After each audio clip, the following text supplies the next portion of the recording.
অসম চৰকাৰে মহিলা আত্মসহায়ক গোটৰ সদস্যসকললৈকে 10,000কৈ টকা আমি অনুদান হিচাপে আগবঢ়াম। ইয়াৰ ইতিমধ্যে ইলেকশ্যনৰ আগত সবেই প্ৰপত্ৰ পূৰণ কৰিছিলে আৰু ইয়াৰ এতিয়া অনুসন্ধান চলি আছে।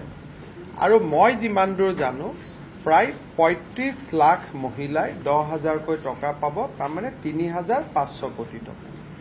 আৰু এই 10,000 টকা ঘূৰাই দিব নালাগে। এতিয়া নেটফিয়ে যদি ইয়াৰ ভিতৰত যিসকল বিচাৰে তেওঁলোকক যদি 15,000 টকাৰ এটা লোন দিব পাৰে, তেতিয়াহ'লে মহিলাসকলে 25,000 লগ লাগি কিবা এটা ভাল কাম কৰিব পাৰিব। বা এই বছৰ যদিও নিদিয়ে, আমি অহা 10,000 টকা যিসকলে ভাল কাম কৰিব তেওঁলোকক আমি পিছত আৰু 15,000 দিম।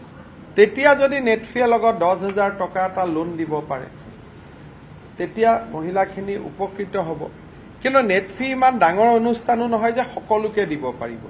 গতিকে আমি গোটেইকেইটা নেটফি আৰু বেলেগ বেংকসমূহৰ লগতো কথা পাতি আছো যে চৰকাৰৰ টকাখিনিতো সুদো দিব নালাগে, ঘূৰাই দিব নালাগে, অনুদান হ'ব।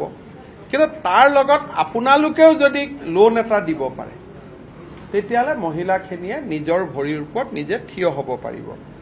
এইটো এটা আমাৰ ডাঙৰ প্ৰগ্ৰেম এটা আমি চিন্তা চৰ্চা কৰি আগবাঢ়ি গৈ আছো।